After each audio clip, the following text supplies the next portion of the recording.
The first one was mourn. Connect. The third one was act. Connect. What was the middle one? Connect. Connect. Okay. Libby's on the ball. Yep, I wrote it down. And act, mourn, act, connect. And I love what you sent out. Thank you. Okay, well, let's sing our opening song. I guess we have to mute to do that. Let's see. I'm going to mute everyone. Randy, you can unmute yourself, okay? Yes.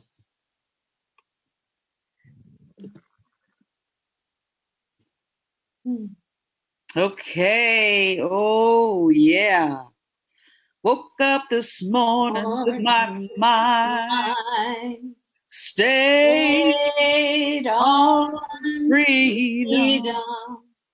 I woke up this morning with my mind stayed on freedom. I woke up this morning with my mind stayed on freedom. Hallelujah, hallelujah, hallelujah. Now I'm singing and hoping with my mind. Oh, well, stay on freedom. I'm singing and hoping with my mind. Oh, stayed on freedom. Yes, yes, I'm singing and hoping with my mind. Stayed on freedom. Hallelujah.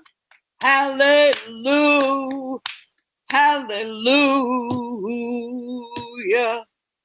Now everybody, woke up this morning with my mind stayed on freedom.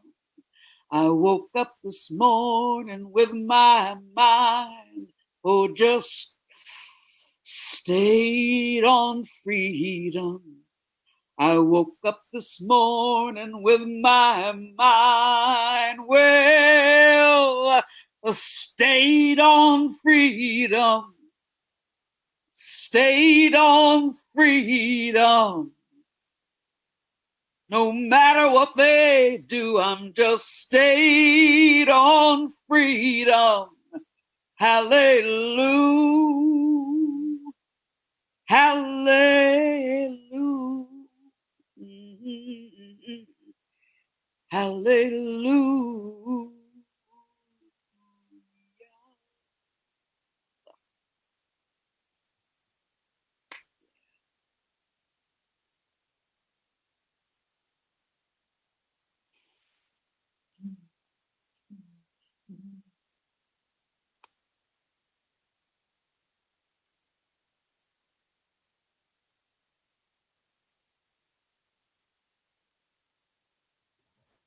Welcome.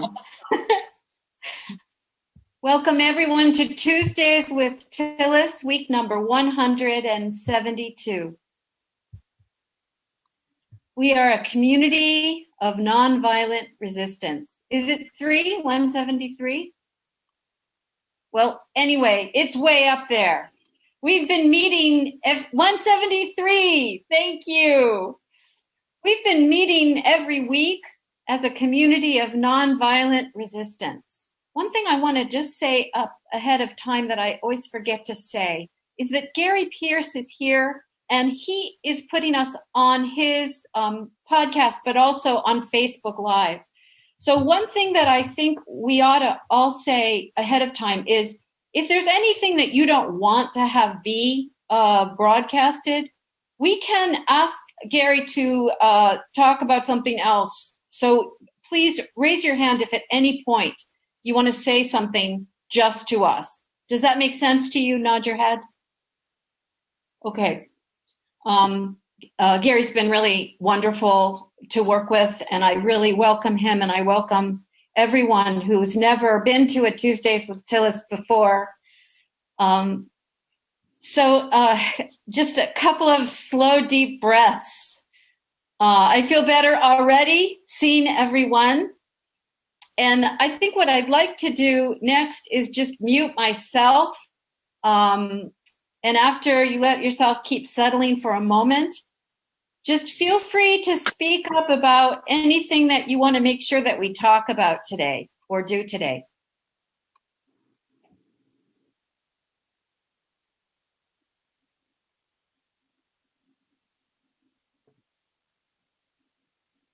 The firing of the inspectors general.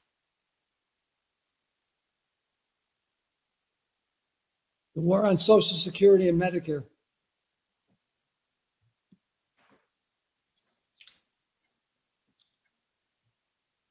Violating congressional authority by trying to sell arms to Saudi Arabia through Pompeo's scheme there. It looks like it's worse than the original doing the dishes. It's all crazy. I'm writing these things down. Selective enforcement of our civil liberties that doesn't allow folks like us to carry signs, but allows others to open carry assault weapons based on the message. Saving the post office. The inaction in the Senate for another bill, another relief bill.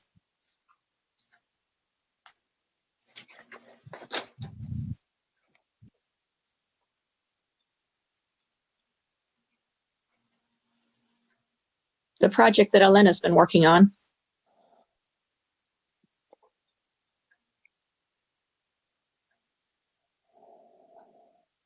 Newsweek is reporting a new collection by Trump of dissident names, warrantless dissident names.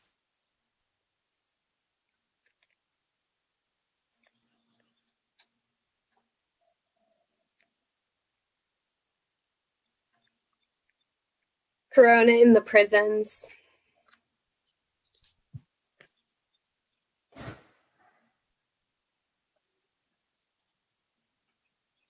Biden in the basement and Obama making us feel good again.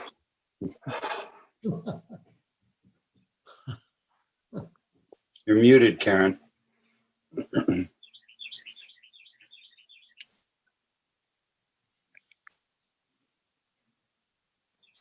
Karen, you're muted. Karen, you're muted. I'm so sorry. I wanted to make sure everyone saw what Herb wrote in the chat room, wondering if we would be on the list of dissidents that is being collected. Okay, so here's the thing. We had been a little bit approached, mostly through Facebook, but a little bit through email, about doing something for this day of mourning tomorrow. But I've been feeling really strongly that this is not our work to do right now. And I feel like I got a lot of support from other people, notably Mike and others. So I would like to just go ahead with talking about these things that you've raised and just say, this is something maybe we'll do some other time, some action around mourning the dead for the coronavirus. Is that okay with people? Okay, good. I feel like we've been doing this for so long that we're getting to some of the roots of why these deaths are not being mourned. And that's what we're working on here. So I just want to go ahead with the things that people have mentioned. I actually am thinking that maybe we should start with these two things that are really related. Actually, I think there were three things, which is firing of the inspectors general, violating congressional authority, this arms sales. And I'd like to just mute myself now and open it up to anybody who wants to talk about this and especially suggest things that we can do about it. And a summary would be great for anyone who's had the patience to read the articles. It doesn't have to be a long summary. Well, I don't have a summary, but I just have to say it is endlessly, where are the Republicans? Endlessly, endlessly. And some of this we wouldn't even have to be talking about if these people showed up. And I'm not one to like blame some whole group of people for some action, but it just seems it boggles my mind. Yeah. So it's frustration I'm expressing, you know, and someone else can sum it up.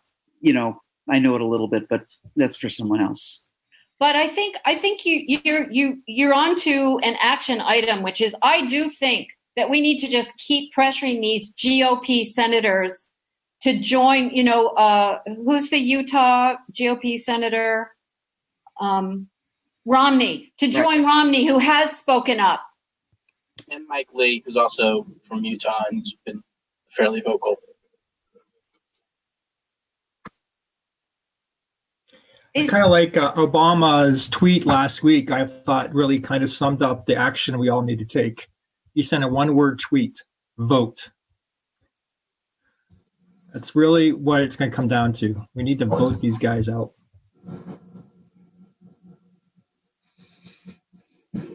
But in the middle of a pandemic, our whole voting structure is under attack, and the Republicans are doing everything they can to prevent voting by mail, which is the only safe way to do it in the middle of this coronavirus disaster. So I don't know how the Republicans know the only way they can win is if the majority don't vote. Yeah, so Patricia, maybe there's a hierarchy of actions, and maybe making sure the vote happens needs to be one of the higher priorities. Mm-hmm. I'll just add that at least in Wake County, you can now go ahead and apply for your absentee ballot for the November election. Mm-hmm. So you can go ahead and get all that paperwork done. And we've done that already. We have done that. I have too. Yeah, my wife did that because she's afraid it might change, so she went ahead and submitted it. I have a question. If you get a mail-in vote, if you're able to get a mail-in vote, can you still, if you change your mind, go to the polls, or that kind of obligates you to vote by mail? It obligates you. Okay. Yeah, I think that's true in North Carolina. I think other states it's different, but for North Carolina, I think you need to mail in the ballot. So we're assuming that there will be a postal service that will allow us to do that, and I think we need to take a look at protecting the U.S. post office. And how do we do that?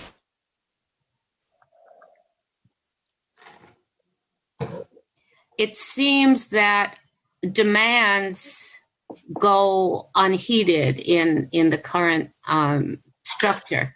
We can ask for all kinds of things. We know we're not going to get the responses that we hope for in most cases. So I think we either need to, since the states have the authority to set up their own voting systems, we need to look at alternatives. And it's something that people are always seem to be hesitant to do because there's an election coming up and they're focused on getting their candidates in office rather than in changing the way we vote. But there are many alternatives to the way we vote that we need to be looking at. I would encourage you to just take some time to think about the whole voting structure, which isn't working for me and isn't working for the country either, really.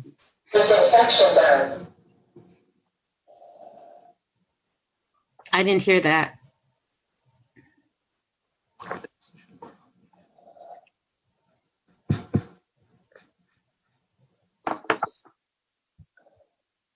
If one alternative is direct popular vote, and they're saying that there is no computer system in place that could handle such a thing, and I don't know if anybody else has been looking into direct popular vote.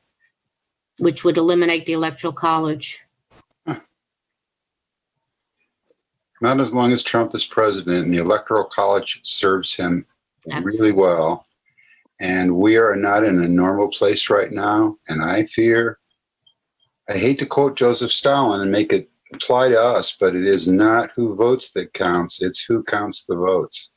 Actually, he didn't say that, but it is a popular. What did he say? What he didn't say that. That's been attributed to him, and it's true that counting the votes is key. Could be Will Rogers. I just want to insert in here that there are long-term goals and there are short-term goals. Right. And right now we have Trump as president and we have McConnell controlling the Senate. So this is what we're trying to change. We're trying to get rid of McConnell. We're trying to get rid of Trump, and we're trying to get rid of Tillis. And I want to really focus on that because we're traveling on that road and roadblocks keep appearing.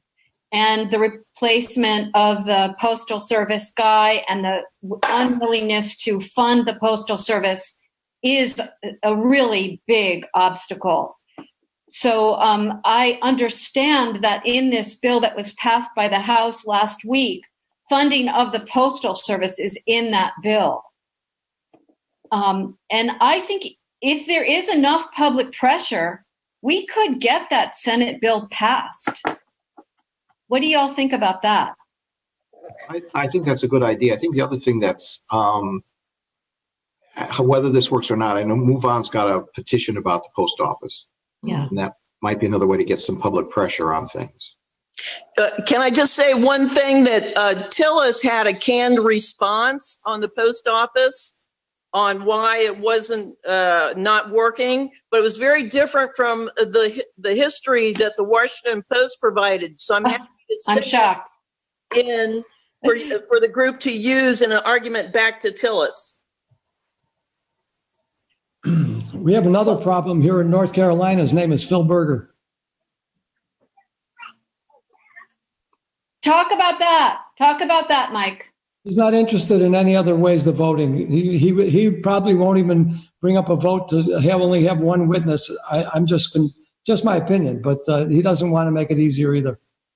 I think that's exactly right. I think we have the voting system that we have. And absentee ballots require 2 witnesses or a notary. I don't think we're going to be able to change that. The only good news is that we do have no excuse absentee voting. And I think it's a good idea to get your ballot early. I haven't done it, but I'm going to do it this afternoon only because I can see him saying that the system is going to be overwhelmed. We're cutting it off.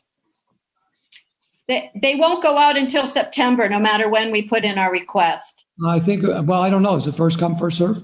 No, they're not going out until September. But that doesn't mean don't do it. Just don't expect it soon. Do I have a memory? And it's. I just wanted to. Oh, sorry. Did we finish? I'm sorry. Did I interrupt somebody?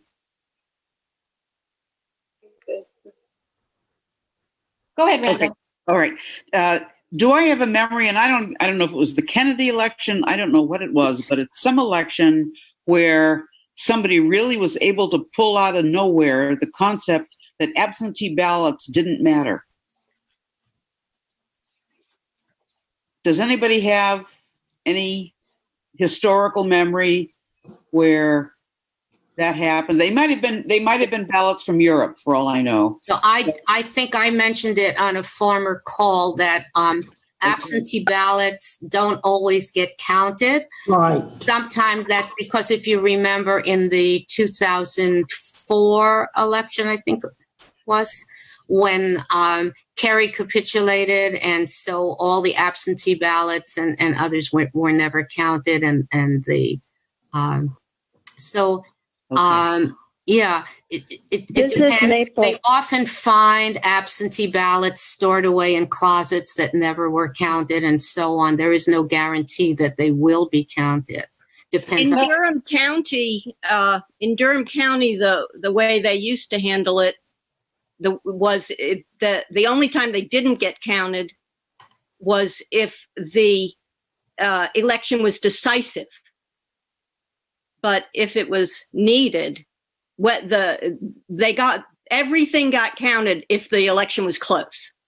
I want to hear from Doyle, who's had his hand up for a while, but I do want to say if we live in Durham, we're probably okay getting our ballots counted because it's such an overwhelmingly Democratic. Also, the signature. Go ahead, Doyle. Signature and some stuff. Go ahead, Doyle. Everyone else, mute yourself, and we're going to hear from Doyle. Well, just to follow up on what Randa said, I think that one of the concerns I have is that if there is a lot of absentee voting, that these will be accumulated in the Board of Elections and not counted until after Election Day. Yeah. And if that's the case, then what will happen is that the various news organizations are going to give these periodic updates and project winners and all this kind of thing, even though there might be 20 to 30% of the votes actually cast by absentee ballot. And the scenario that frightens me is that Trump would be declared a victor, even though he wouldn't be if all the absentee votes were counted. And what I wonder is if there's any way that the process of counting absentee ballots could actually begin before Election Day. It would require a lot of security to pull off, but you could have those already. Republicans never allow it. Okay, this is a great question, and it speaks a little bit to something that Susan put in the chat, which is that she wants to work for the Board of Elections. We could all work for the Board of Elections, and it would probably really help.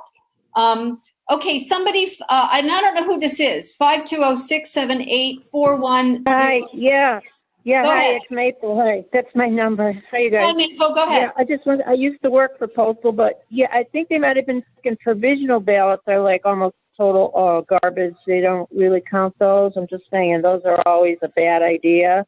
Good and then, point. like, we could have our own delivery. Like, if the stupid privatization thing actually went through before November, we have so many organizations all over the U.S., but especially North Carolina, for pro-voting and nonpartisan and everything else. We could have a huge drive to just collect the absentee ballots ourselves in trusting caravans or something, right? I just pictured this, and deliver them to the, the whatchamacallit, the ASAC, whatever it is, the voting board. I mean, that's maybe an idea that could fly, unless they demand that it be mailed. But anyway, there could be ways like that. But yeah, there's fraud. There's, Bernie votes didn't get counted. 2016, there were closets full.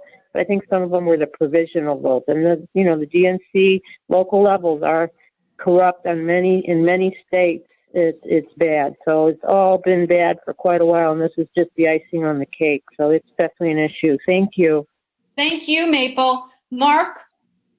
Yeah, I was a poll worker for the February primary for Wake County. And we had to go to a day-long training session as a poll worker. And it was very interesting. And I thought they had a really good system in Wake County. The absentee ballots, they accepted them up to Tuesday, end of day. So they had to be postmarked as a Tuesday. And the official results don't get declared from Wake County until 3 days later. So there might be a preliminary count, but the official count doesn't happen until later.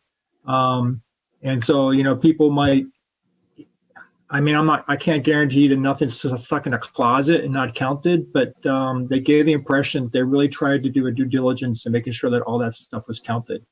And the ballots that people came into the voting area for, those provisional ballots, there are a number of people that took those. I was working the information table, which is where they're given. And the reason why they took them was they may have been at our site and really belonged to some other site, but they didn't want to go over there. So they cast a provisional ballot. They might be there are some people from different counties that were trying to vote in Wake County. So they got a provisional ballot. And the person that voted got a copy of the number of their ballot, and a phone number, so they could follow up themselves and kind of confirm that something happened with their provisional ballot. I have no idea what the metrics of that look like. I don't know. I know that we had about 30 provisional ballots for the day. I have no idea how many of those end up getting counted. I won't have any visibility to that. So just some information. Good.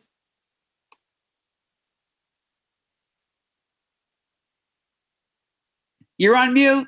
All of these things are being discussed by Democracy NC and You Can Vote. So a little ad for everyone to please get involved with them. Cliff. Hi, everyone. This is Cliff from Durham. I appreciate the discussion, and it seems like it's focusing a lot on process.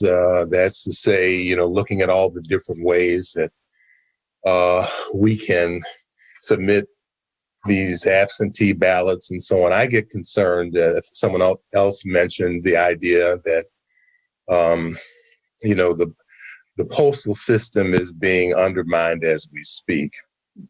And that requesting an absentee ballot kind of precludes your ability to show up and cast a vote in person. In North Carolina, of course, we have the extended period of time in which to cast ballots.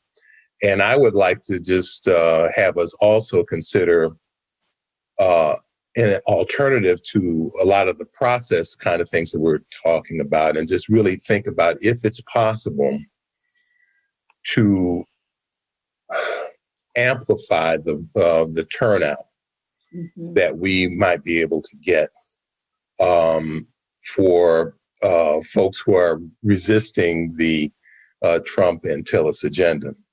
That's to say, we've got to be able to get, unfortunately, it's not fair, but we're going to have to get an overwhelming response at the ballot box.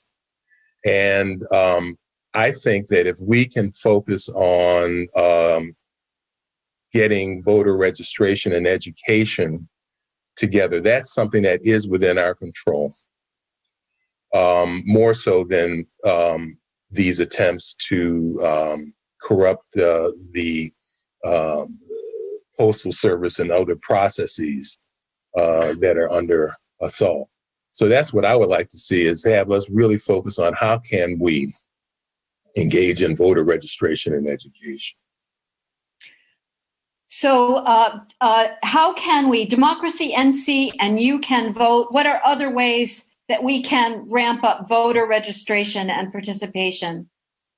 I had a call earlier this week with Mi Gente NC, and they're specifically looking to register, I think it's like 30,000 Latinx voters in North Carolina. And they're specifically looking for anyone who is fluent or semi-fluent in Spanish, or if you know anyone who's fluent in Spanish. They're going to be doing phone banking, as well as, they probably won't do door-to-door given the coronavirus, but so specifically looking to, work with the Latinx population to make sure their voices are represented.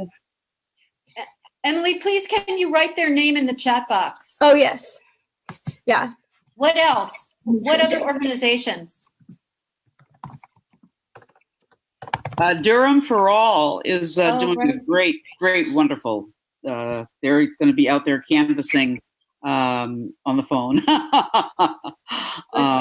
But they are sharp as tacks, and it's a certain generational, though I'm with them, I'm definitely, there's about three of me my age, and they are just, fire hot. They're fire hot. So I am trying to support them in any way I can. Anyway, they're making a difference. And also, I would think anyone who's connected with the Poor People's Campaign is getting out the vote. Yes, Jan? Karen? Yes. Hi, this is Rosemary. I'm a little bit confused about whether when you request a absentee ballot, if you can then vote in person. So I called the Board of Elections, and they told me that you can request a ballot. As long as you don't send it in, you can still vote in person. So I'm a little bit confused about, and then in just doing a random search out there, I'm not going to pretend that it was complete. They even say that you can request a ballot and make copies of that ballot and give it to other people. And I had asked the person I spoke with, well, do you have a way of tracking these ballots when you request one. So you're a person, you request one, and you're just getting, and you have to fill it in and return it, right? But they don't have any, he said they don't have any way of tracking a request for a ballot. So I'm not trying to be the expert here, but I'm certainly confused about whether or not you have that option, because it seems like you do.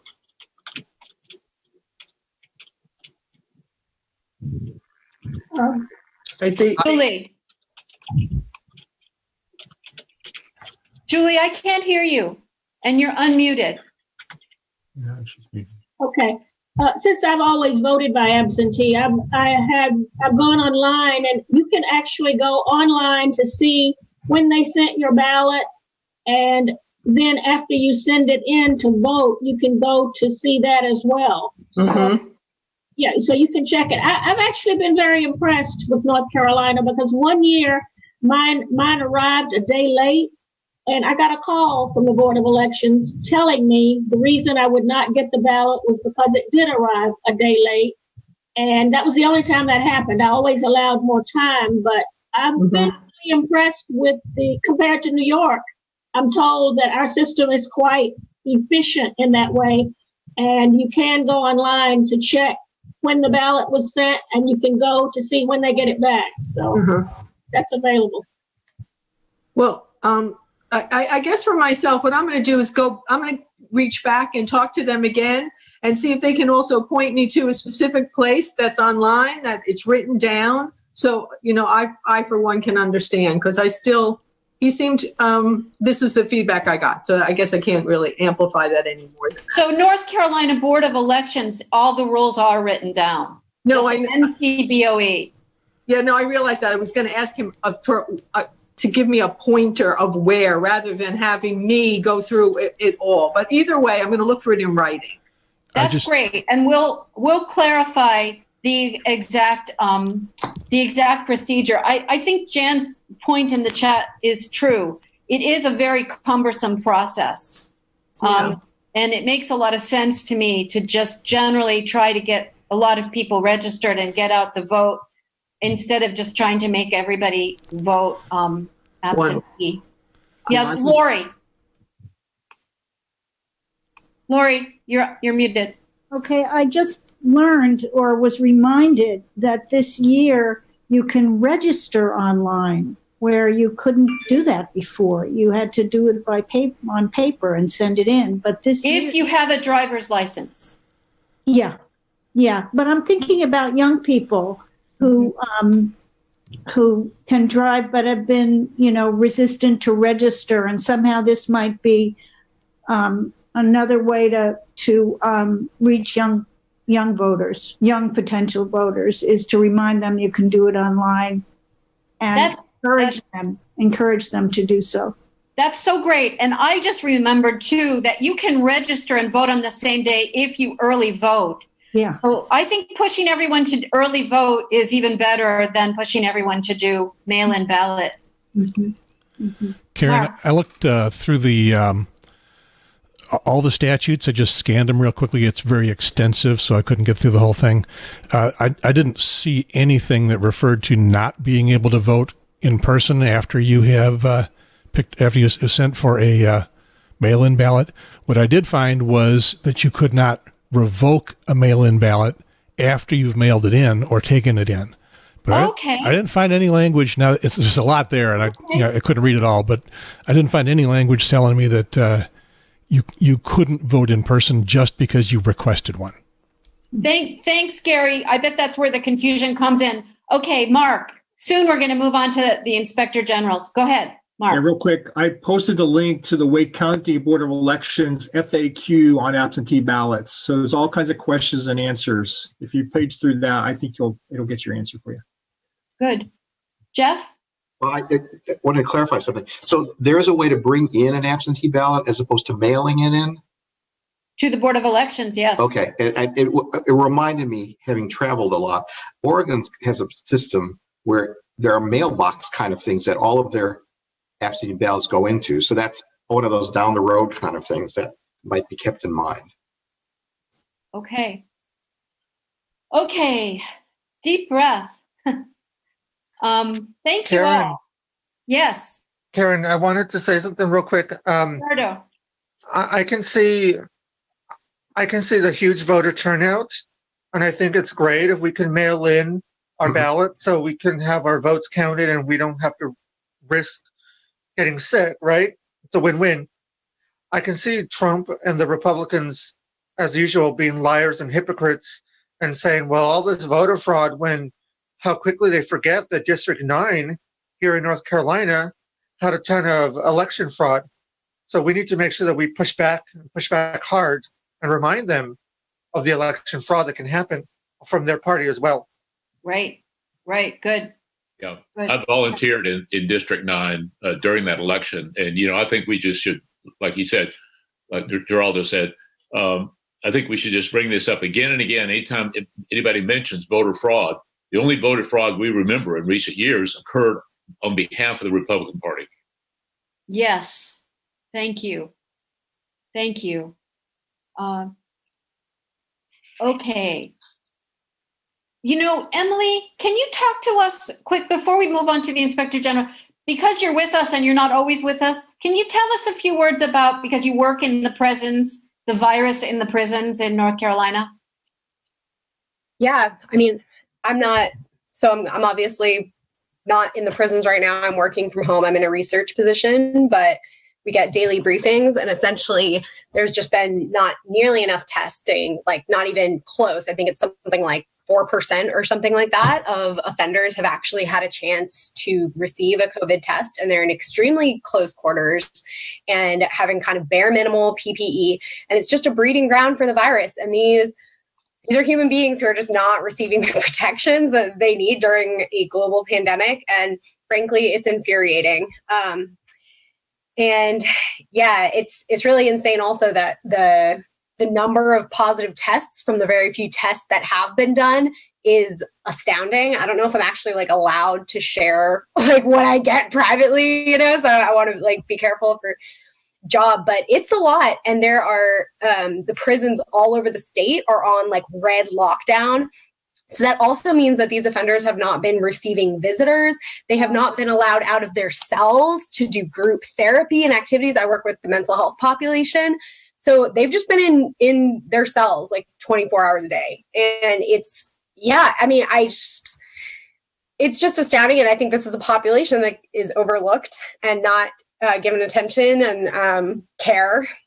And I know they're suffering greatly during this time. And of course, in addition to no visitors, those who usually have outside work assignments where they're working on skill building, being in community, being out in the world, preparing for their transition back to the community, all of those have been shut down as well.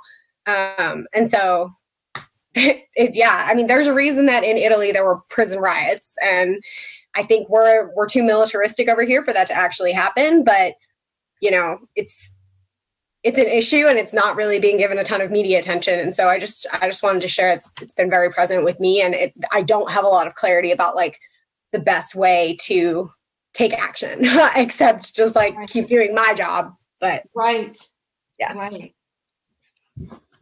Thank you very much. Yeah, Libby. I have two concerns, and one about the prisons. As most of you know, there are 7 Kings Bay Plowshares activists that are going to be sentenced. They're all 7 of them. One has been in a county jail for over 2 years. We get reports from every week that he's doing okay, no COVID infection for him yet. He is in his 70s. Every single one of these Plowshares activists are 60 and older, Liz McAllister being the oldest at 80. So the sentencing is going to happen on May the 28th and 29th.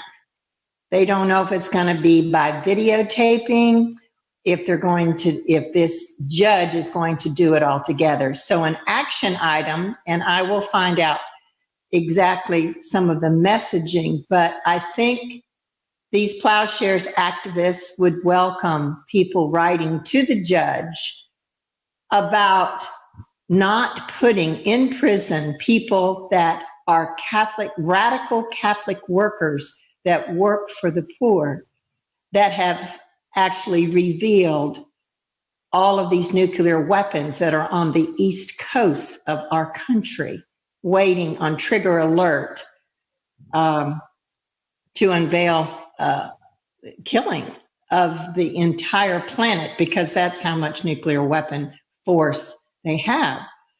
So I'd like to get more information and make sure would be helpful.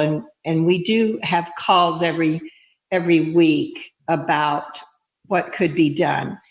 There is a website, and the federal judge that heard their case could receive letters, but none of them are asking not to go to prison, but they're asking the judge to consider this COVID pandemic and what it could do for all of these elderly peace activists that have put their life on the line for all of us, revealing the nuclear weapons that are here in our country.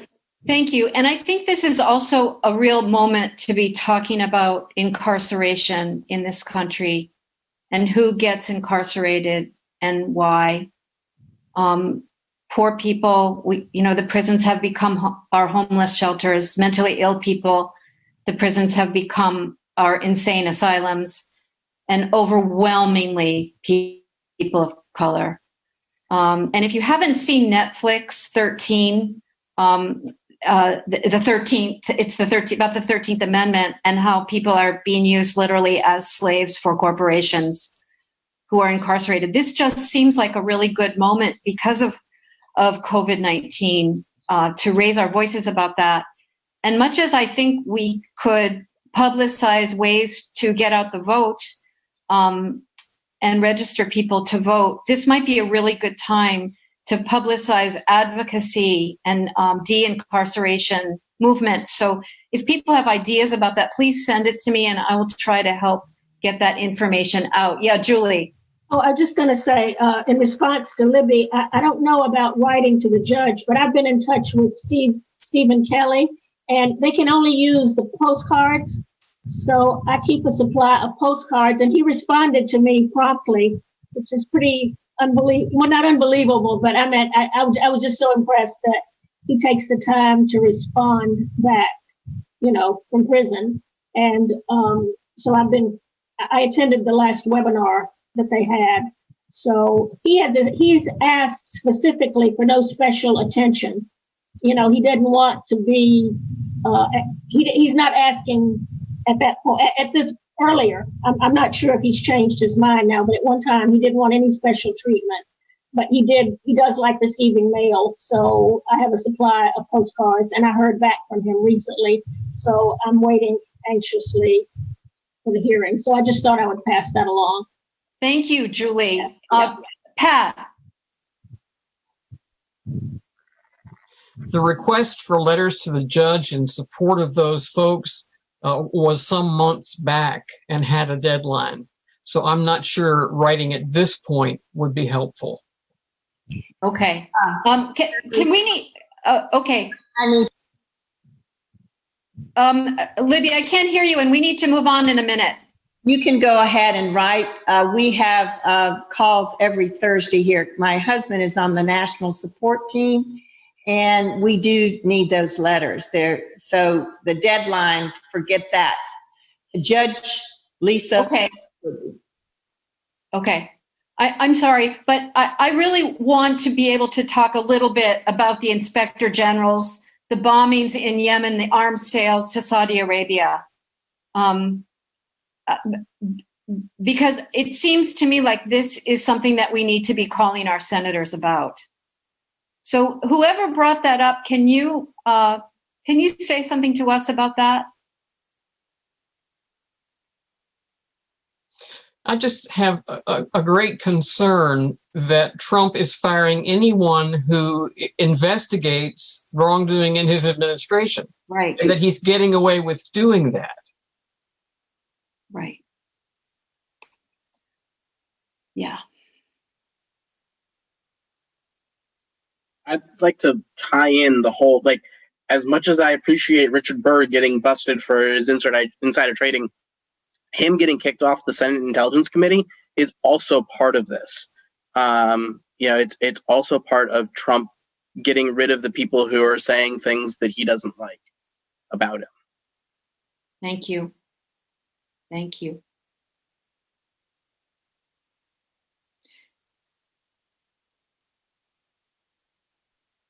Yeah, his last the last intelligence report is about to drop, which is the reason why I think he was targeted by the Attorney General and the President.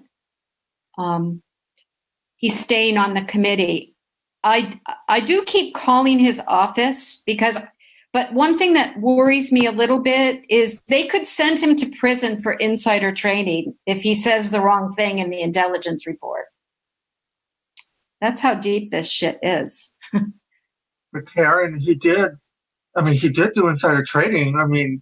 And so did others, Gerardo, and they are not being punished. No, I understand that. I'm saying that I think that he should go to prison just alone for the insider trading behavior that he participated in, and not because of the intelligence report. But you're right. There were 3 other senators that engaged in the same behavior, and I think the same thing. The FBI should raid their houses and take their phones too. No, I agree. Yeah. Totally agree with you. I'm just worried about that intelligence report. Yes. Although, it's all out there already. Susan. Well, and did you see that Marco Rubio is now yes, temporary chair? I think I have that right. Yes, he is. Mercy. Ann Cox Richardson says that it could be worse. So that was good news. I guess it could be worse, right? So this all goes back to the killing of Jamal Khashoggi, because thank you. The reason that we did not want to give arms to Saudi Arabia was to punish them for the killing of Khashoggi. And that was a bipartisan decision on the House and the Senate's part. And Trump went behind that and got Pompeo to just give that stuff right over to Saudi Arabia, all those nuclear weapons, and sell it to him. And now they're covering it up by making Pompeo look like that it was dog walking and dishwashing that he's being investigated on, not that he went behind the whole Congress. Yes. Really sickening. Yes.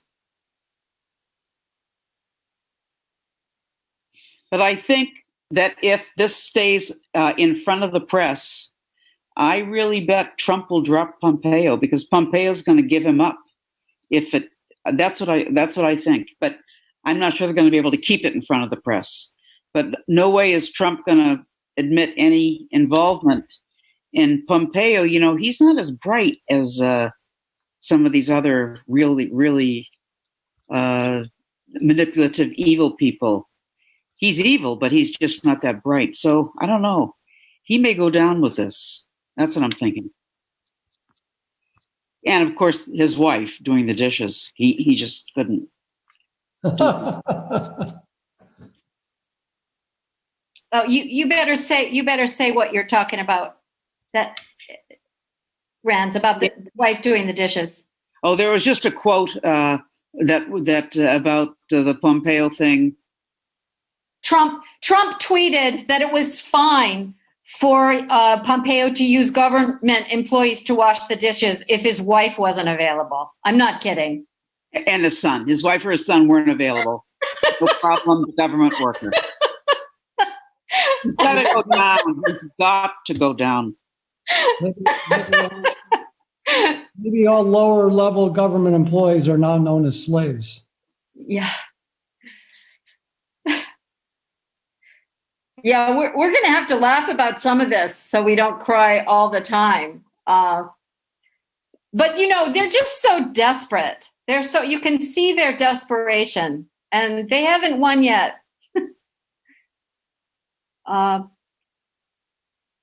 So about saving the post office, ideas other than trying to pressure the senator, signing petitions, putting out the word about how important this is?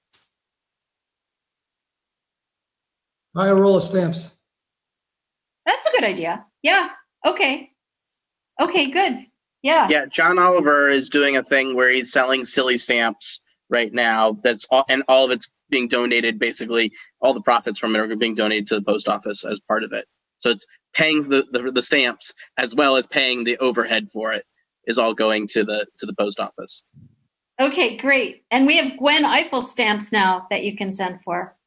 Yeah. I'm working on a little video, and I've been doing so. I did a tweet, to Tillis, and I'm writing to him now. He wrote me back. I've been getting a lot of stuff from him for some reason. So anyway, I'm going to write him back, and I've tweeted and I've put it on Facebook. So thank you, Julie. And whenever the lockdown is over, I thought I could take my sign, the one that I sent the picture of, and go down to the post office. Yeah. Once the lockdown's over, I could go down and do a weekly vigil at the post office. Great. Once the lockdown's open, we can go back out in the rain. Okay, the last thing that I think we have time for is I believe that we need to talk about selective enforcement of civil liberties. This idea that people have been walking around Raleigh wearing guns. And I really understand Gerald's point from last week. Gerald Gibbons from the NAACP was here saying, bringing a lot of attention to these folks is counterproductive. I think that was part of what he was expressing to us. And yet it's extremely frustrating that Trump is able to essentially, and please correct me if I'm wrong, but it looks to me like he's raising up a militia. And I think it's to intimidate people in the November election, because white people running around with guns are terrorists and they are intimidating. So is there anything we should do? Should we be calling the Attorney General of Raleigh, the mayor of Raleigh, and saying, will you do something about these white people walking around with guns every week? Yeah, Jewel. I think in addition to that we should be writing to the media, to every time we see an article that calls those people patriots or citizens or not even organizations, that they don't even mention that they are paid for by the same people that have taken over the state legislatures everywhere in terms of Red Map and what's that one with the acronym of the man's name, the organization that helps all the legislatures across the country be so conservative. ALEC. And the media, they don't, but then if it's African American folk, if it's anybody else with guns, those are like intimidating. They report it a completely different way, and they challenge every time. Good. And letters to the editor. Yeah, Pat. We also need to be writing the chief of police to object to the fact that the people who were holding both signs and weapons were not arrested. Right. Yeah, I am. Tara. Yeah, and I think if you live in Raleigh or Wake County, like even just contacting the city council and saying that there's clearly bias in policing, right? Like if nothing else, they've got to recognize that they are treating people differently, really based on race. I mean, there was, and I can try and share like a couple, right before all this happened, there was a police shooting in Raleigh, and they really sort of walked back, and it was a police shooting of a black man with a gun, and they really kind of walked back on what his charges were, but he was eventually charged with essentially an open carry, but they said he was terrorizing people. Right. And so, but clearly these people, they're not considered terrorizing. So I think we need to really concretely being there's a lot of racism in policing. I've got a lot of problems with it, but at least say, you know what, you've got bias in your policing, and that's something that needs to be addressed. And it's really clear. Thank you. The law is called going armed to the terror of the public. And it's pretty much used just to give the police a lever to control people who are walking around with guns when they're a little bit difficult to handle. They're not doing it when the people are white. That's right. They haven't been doing it in this situation. I just noticed on the WRAL news today, even though they are not protesting today, and I think a few people showed up because I saw, I heard a little bit on the police scanner that they were there. Even though they're not protesting today, they still make the news because it says they're not protesting today. So they still make the news. Wow. Can we have one more comment on this, and then we have to sing happy birthday to Michael Eisenberg? I think this is sort of related when so many sheriffs come out and publicly declare that they will refuse to uphold the law and allow gatherings in churches in defiance of public safety, really, which is what Protect and Serve is all about. So seeing the sheriffs being able to basically bully, I believe, the governor, seemed to just say, okay, go ahead, I'm not even going to challenge this. And that was disturbing. I'm disturbed already, though, you know. Yeah. Good. Michael, can we sing happy birthday to you? You make me blush, but go ahead. Okay. Happy birthday to you. Happy birthday to you. Happy birthday, dear Michael, to you. Happy birthday to you.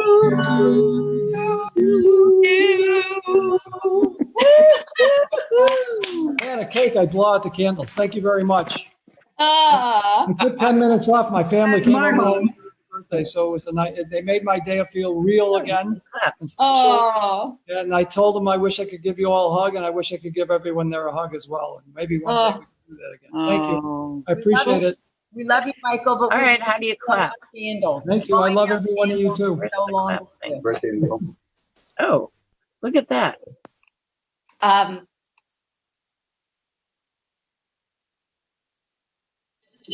You're on mute, Karen. I'd like to do something before we close, and we'll sing our closing song, and then we're gonna have Susan give a benediction. But I want to do something. This is a joy meditation, and the way you do it, it's really quick. On your little box, there's little 3 dots to the right. And if you click on that, you can spotlight a video. So what we're going to do is pick one person, can be any person. They're not going to know that you picked them, and spotlight their video. It's going to make their video really big. So just pick anybody you want and spotlight their video. And so then you're going to have the little box got big. And then I want you to look at them right in the eye. Look at them on your screen and wish them joy. Imagine them happy and send them a wish for joy. Send them your love. Send them all of the joy that you feel, and just send them your wish that they will be filled with joy and happiness, and send them a virtual hug. That is so great. And now come back to the gallery view. That's so great. And thank you so much. And we're going to have, if we have really quick announcements, is someone willing to make an announcement really quick? I'm not needing an announcement. You could put it in the chat room because Jules going to send the chat out. Yeah, Jade. You're muted. Last week, celebrating Liz Evans' birthday, there were 19 gallons of hand sanitizer donated for the migrant workers. Yay! Thank you so much. Thank you so much. Oh, and I forgot that Elena finished her huge project of 800 food pantries in North Carolina. And I just want to thank her for that amazing thing. And we're going to do our best to get that out. And Marcy, who put that on the website in a beautiful way. And I want to thank Jewel, who also did a big project of ideas about where we can all give our money to help with mutual aid to help people who are struggling now. I want to thank her, and you'll that's the whole Care and Comfort Committee project. Great. And I want to also thank the Care and Comfort Committee. Thank you all so much for your care and comfort of all of us. So Politica NC is doing 2 events, May 31st and June 1st, about meeting the Council of State candidates. And so I've got the Facebook event for the first one up there, because you should know people before you vote. So. Okay. Okay. And we can put that in the tiny letter too, Galia, if you send it to me. Okay. Okay. Okay, let's sing. Let's sing. Would be me. And then we'll hear from Susan. Okay, I'm not muted, am I? No.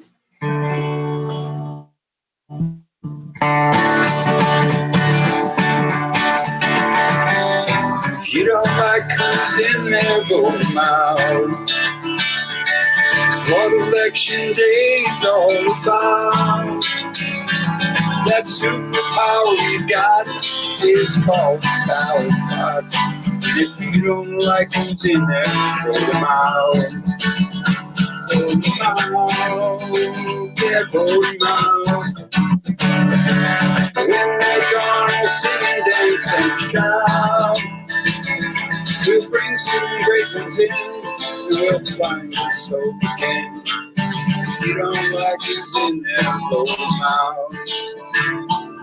2020 never mattered quite like this.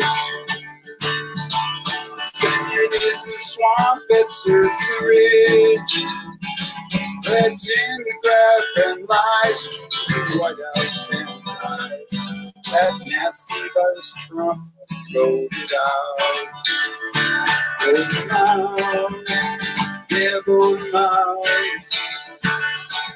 When we're gone, we'll sing and dance and shout.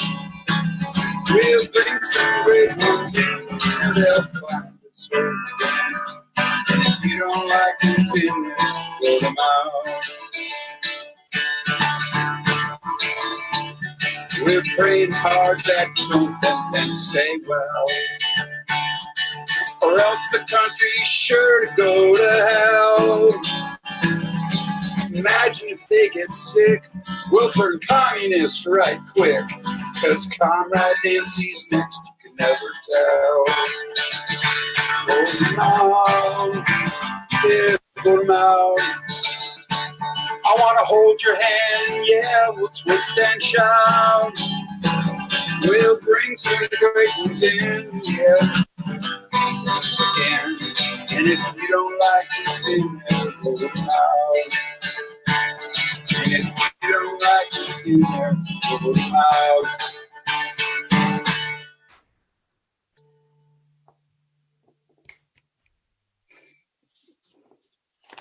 Yeah, friends, as we close out on that uplifting music, want to share a few words from Fiona Prine, whose husband John Prine, the musician, died not long ago from complications due to the virus. And she said what she's been reflecting on these past few weeks is that, so often we just want to move on and rush on to the next thing. And let's not. Where we are is right here, right now.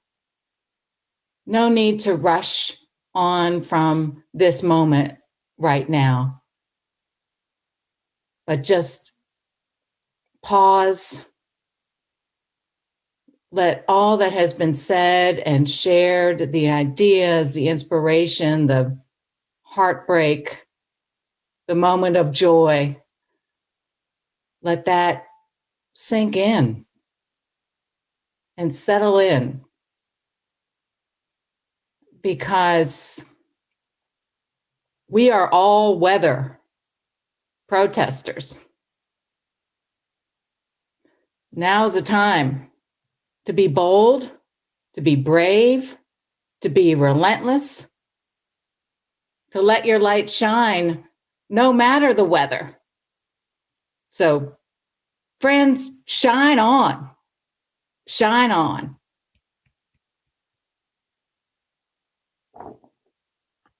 I bow to the light in you. Thank you. Thank Thanks, you. Susan. Thank you. The light in you. Thank you. Wonderful. Oh, thank you. So gorgeous. Thank you, Susan. Thank you. Thank you all. Fantastic. And Jewel, thanks for sending out the follow-up chat information. That was really appreciated. Yeah. That's very helpful. Do it. Yes, thank you. Loved you, Susan. everybody so much. Thank you, Randa, for your beautiful voice and sharing it. Oh, thanks. Beautiful. Holding on. Yeah. Forward together. Not one step back. You're on mute, Karen. Anything you didn't get a chance to say, put it on chat and Jewel will send it out. Thank you all. Glad to be back. Thanks. Take care of yourselves. Bye. Did you notice how many we had? 59.